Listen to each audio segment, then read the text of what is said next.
Hey guys, this is Wade Rush with Rush Lane Poultry and Game Birds here in Central South Carolina. And in this quick little video, or as quick as I can pull it off, guys, I'm going to try to simplify things and show you how to build a little project-sized incubator that'll hold 30 or 40 chicken eggs and a couple of hundred quail eggs, and try to simplify it and build it out of whatever's laying around just as cheap as I can. Okay guys, let's make a video. Anyway, we're talking about his cost on this thing here and seeing if we can make it work. I picked this up at Lowe's yesterday, $8.57. I think it ended up being $8.96 after tax.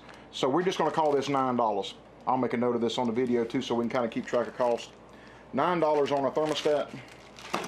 This was miscellaneous wire. Like I said, we recovered from when we were working on the semi trucks installing the tracking units. We got this for free. A lot of that, but in my case, some folks may have buy a little bit of wire, but I didn't have to, and it's about what I had to do, so I got this for free, $0.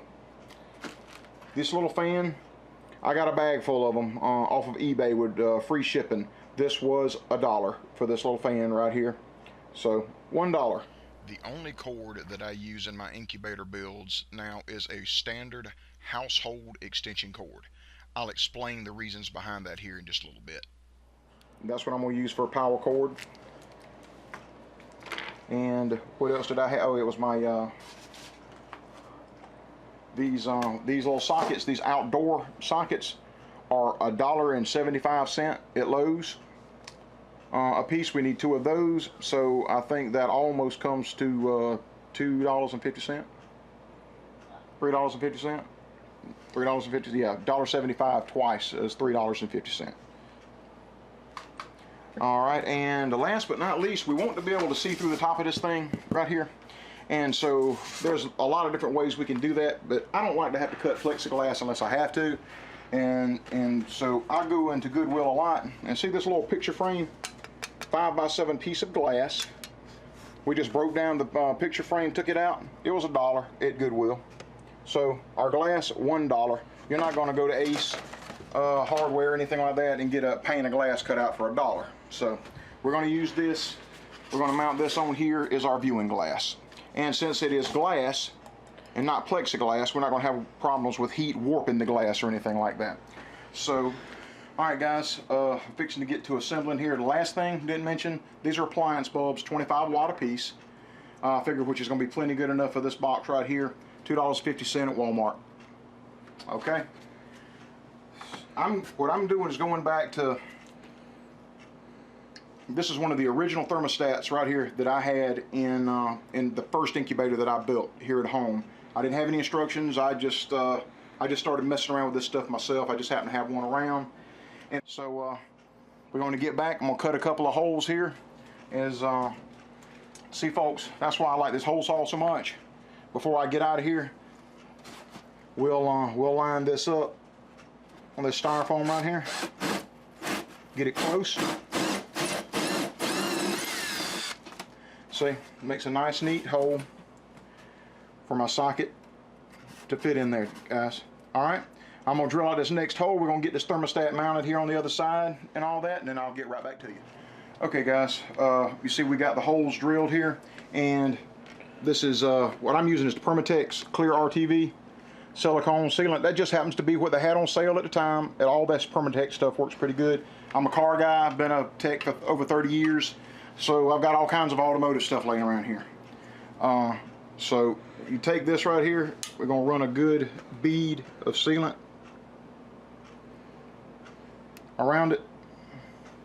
See, we got a good bead right there around the perimeter there. So now, because this is 1.5 inch thick foam, whenever I start this thing in here, we're going to twist it like this right here and make sure that it gets up and sticks on the walls of this cooler till we got it right about, we're just eyeballing it here guys, right about there like that. That looks good. And then my last touch, all of this is going to be covered. Most of this, these little spots where this wire is exposed, little tiny fingers could get shocked if they were to touch it. So I shoot a bead of Permatex in there, and any of these holes that go all the way through right here on this socket, we just seal this off. All right, guys, we've got it all sealed up here, and I've just got this. I've got it propped up. Just stuck the wire up there, prop it up to where this would hold. We're gonna have to give this a little while and let this dry where it gets real tacky. That way we can start putting everything together. Be back in just a little bit.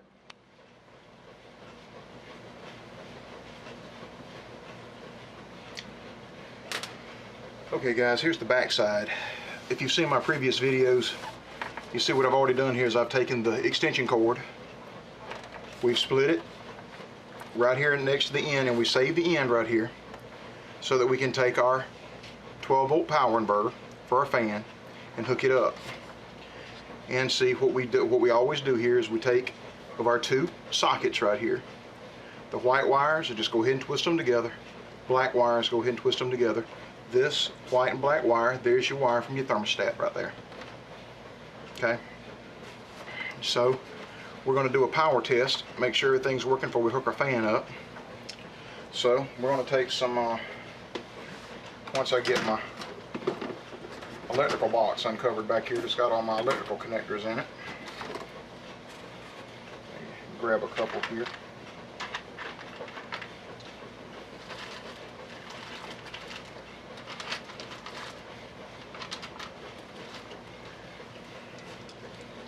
These are a godsend, guys.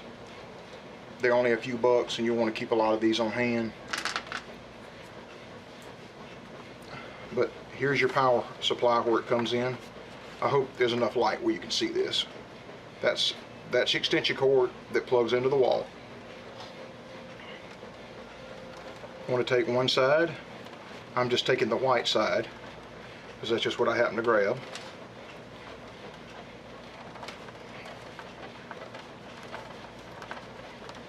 Get us a wire nut down on there real good and snug, like that.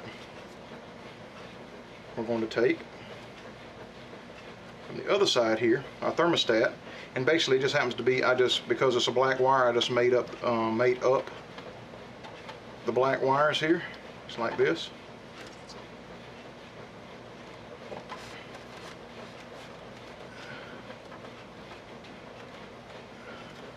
The other side of your thermostat right here. See, that's the other side of the wire that runs into your thermostat. Now, that's what we're going to hook. Sorry about the conglomeration here, guys. I just made it here really tight. The other side of the thermostat will go to the other side of your power source. Just like this.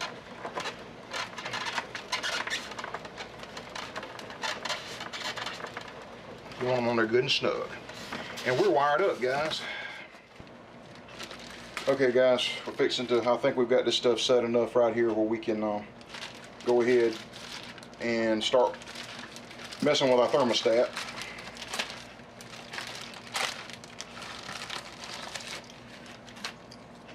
Pull it right out of the box. It usually comes preset at about 120. I usually move it almost all the way back to 90. Now we've got to fly. And just take the screwdriver. See, you can see where it's set on about 120 from the factory. And what I do is I take them and I move it to where it's probably in the neighborhood of around 100 is where I set it at. We may even go lighter than that. With these bulbs, I might just go ahead and start it at about 95, and that's where we'll mount it. We'll mount it in the box. I got me some 3M industrial strength Velcro. Okay, guys, if you would pardon the mess, but I'm gonna run through again right quick of how I'm modifying these water heater thermostats. See here where I've got my 3/16 holes drilled. As a matter of fact, I think those may be instead of 3/16, these are going to be 1/4 inch size holes here, guys. Yeah, those are going to be 1/4 inch size, which is just 1/16 step up right here. And what we're going to do is we're going to widen out to 5/16 these 3 vent holes that are already on here. We're going to widen them on out to 5/16 size. It moves along pretty quick.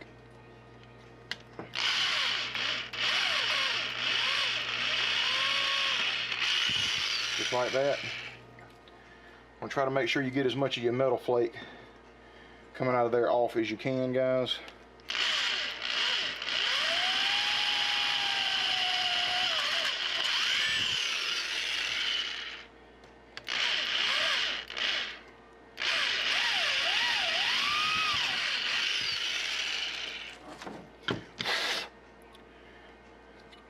Just like that, guys. That is 3 real big vent holes for the air to pass through this thermostat and give us an optimum chance of modifying this thing and make it work like it should. Alright. Okay, you drill a 1/4 inch hole here for your 2 wires that run to your thermostat right here. This is your temperature adjustment on the water heater thermostat. Now, like I had made a note of, I used industrial 3M Velcro. You can use double-sided tape or the same silicone sealant that I used on the glass. You can put a dab right here and glue it in place. Okay, as you come across the box here, you see a line up. There's your adjusting hole for your thermostat. All right, let's see if they can get the autofocus to. There we go. Get the autofocus to return. I use 2 solderless C-clips right here to attach here. You see there are 2 wires. I use an old extension cord because it has the 2 wires together. Okay. On my adjustment, I usually just start right here in the middle before I do my final adjusting. Fasten our 2 wires here, and then line up where your Velcro is right here. And that's why I like the Velcro. Then it just snaps into place where you can see. All right, this is where the camera work can get kind of tricky. Let's see.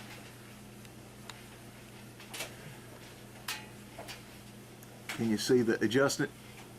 See, water heater thermostat adjustment right there. That way, excuse me guys, that way you can adjust your temp without even having to open the box. Okay, thermostat is now mounted in place. Alright guys, now whenever all this wiring is put together here, you see right here, and Rachel, get over here where you can see it. I call this the trigger bulb.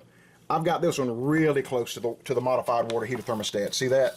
It's really close because we want to pick up the radiant heat off of this bulb to make this thermostat cycle faster than it normally would. And in a little old teeny box like this right here, you need it sensitive to where it cycles faster.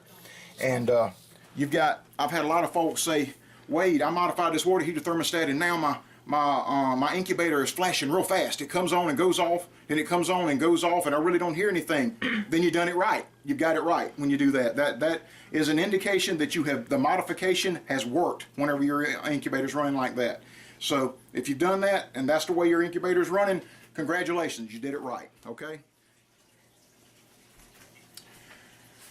And if you notice, folks, whenever I mounted the fan in here, just simply used a piece of hardware cloth.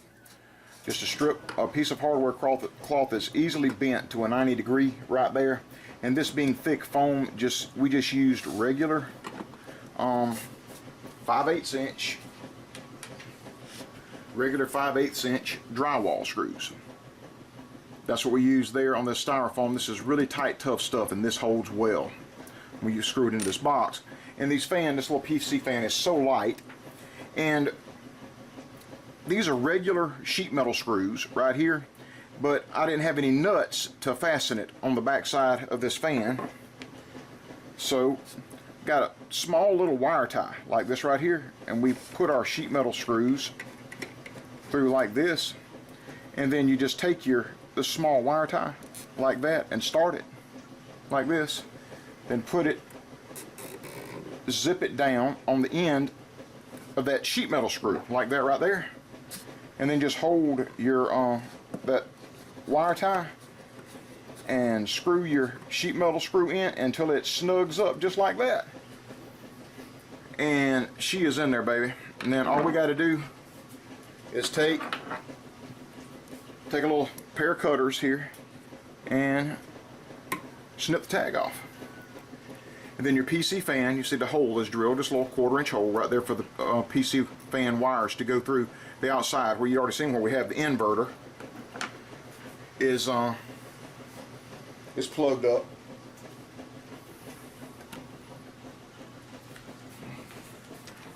See, you can already see where the inverter is plugged up right here. Now, basically all we have to do now is we'll plug it up to do a power up test and make sure we've got the fan wired up right. And we'll be done with this. You want to make sure that your fan is pushing the wind this way so it blows across the trigger bulb and over the face of your thermostat.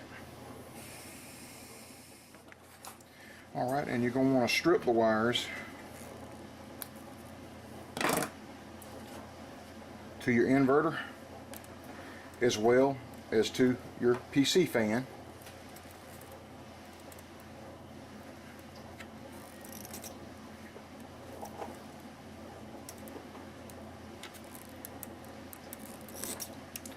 Just like so.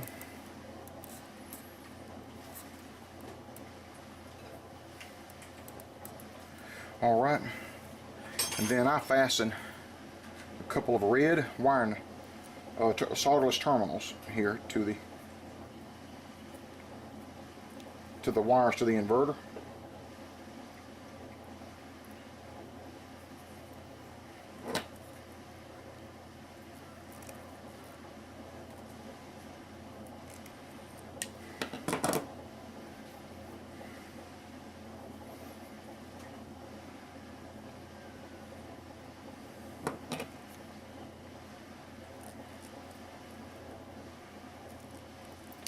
Just like that, basically so they won't touch each other and short out whenever we plug this up.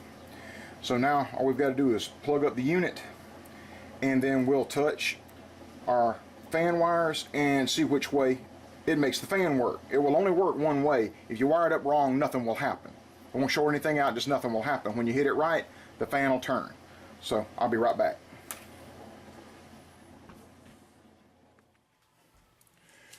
Alright folks, let's power up our box.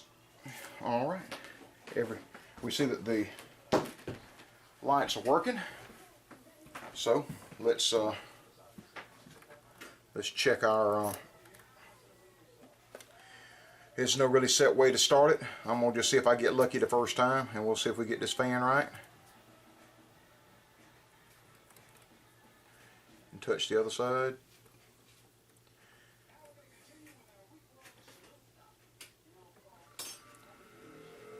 There it goes.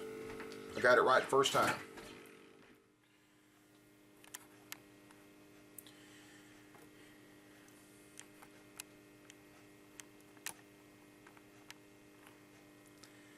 If you guys missed what I was doing, the light may have whited out the camera, but here's the wires running from your inverter right here, and the two red solderless terminals that I pinched on here.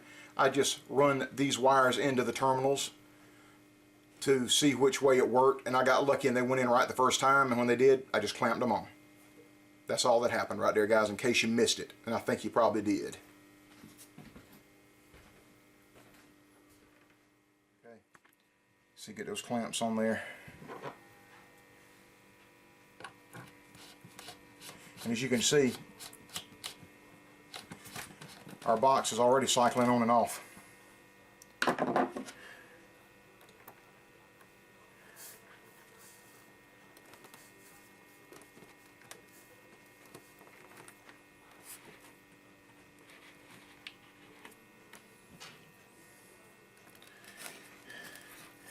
And with this light, I put this one right here next to the end of the extension cord to help hold the weight of that inverter.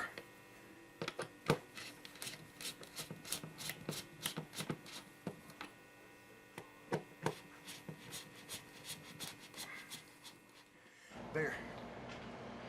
Folks, before we move on, I've had a couple of folks just recently ask me how I cut these styrofoam incubators. I'm gonna go ahead and get set up for our glass. We've got a 5x7 glass that we took out of our picture frame right here. And what you'll do is you lay your glass down, putting it right here on the side. That way, so whenever I put the glass is situated to a point to where you can actually see to adjust your thermostat. And you want to be able to do that. You want to be able to look in through the glass and see your thermostat and see where it is so that you can adjust it. So I'll lay the glass down right here. Take a Sharpie.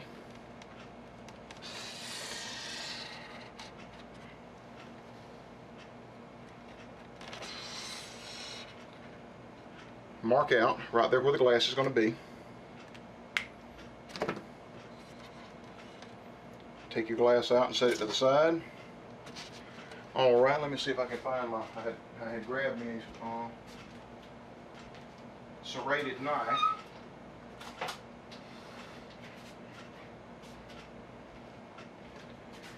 Okay guys, you want a good serrated steak knife, like this right here, in order to cut styrofoam. And where you're going to want to start, you want to move in about a ½ inch from where your line is. I just use this ridge right here as a line, so you're going to want to move in to a point to where you're about a ½ inch in from where your glass is going to be.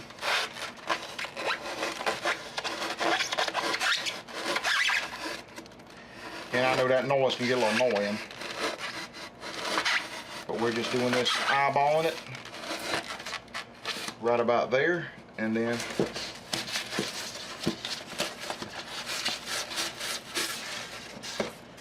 just like that. Try not to make too much of a mess on top of the freezer so Miss Joanne won't get too mad at me. Okay. See, and once you've done that, then you've got a ridge here to glue your glass on. And so that's the next step. We'll just set this here to the side. We'll get our RTV. We'll run us a little bead of sealant here.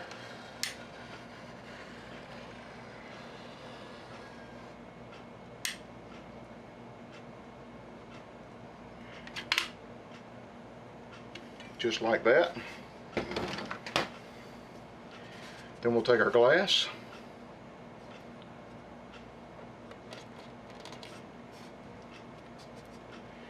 You want to press it down and make sure you see where you got a good seal all the way around. Give it a good press down till you start to see where it's mashing that sealant out real good. And if you have to make an adjustment, see, flathead screwdriver comes through the adjusting hole right here to the thermostat.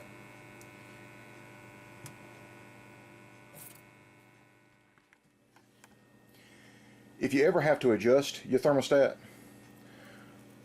while you're adjusting the temp in your box, if you have to turn it to the right to increase the heat, to the left to decrease the heat, and once you make a small and as you'll want to barely feel it move as you go one way or the other, especially if you're close.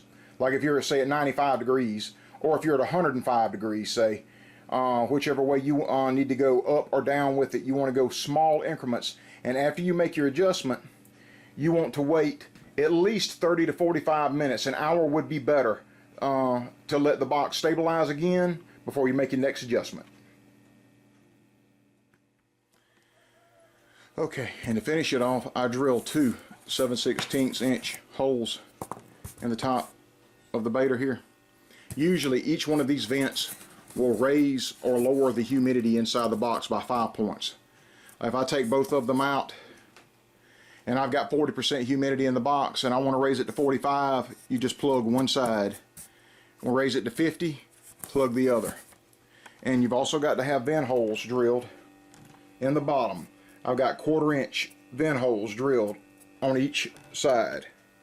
2 on the long sides, 2 on the long sides, and 1 or 2 on the other side, on the short sides. It doesn't matter. That's where the fresh air comes in here, circulates, it heats up as the heat rises in the box, and it comes out around these vents here.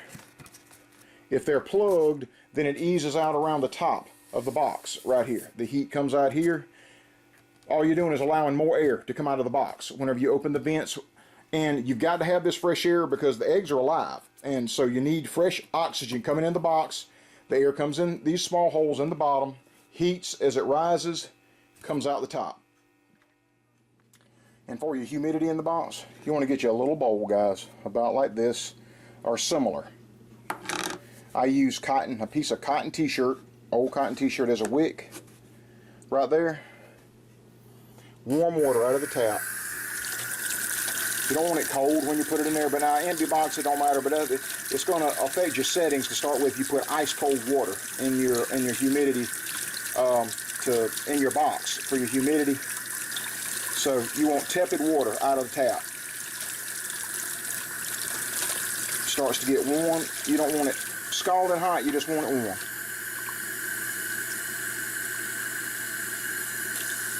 All right there at the top.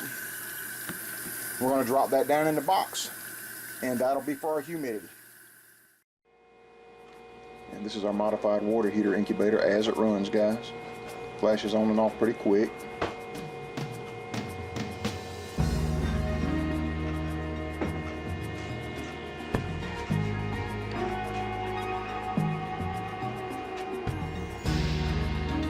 See how fast that modified water heater thermostat cycles, guys.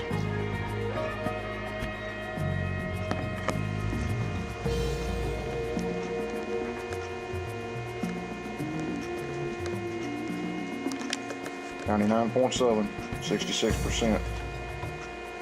It's been running for 3 days now. That's where it locked up.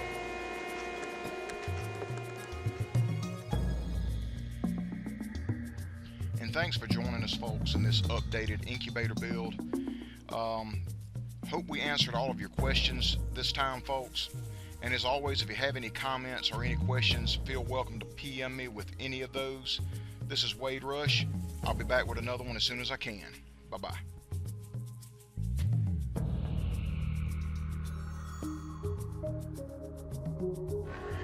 And as always, guys, thanks for watching.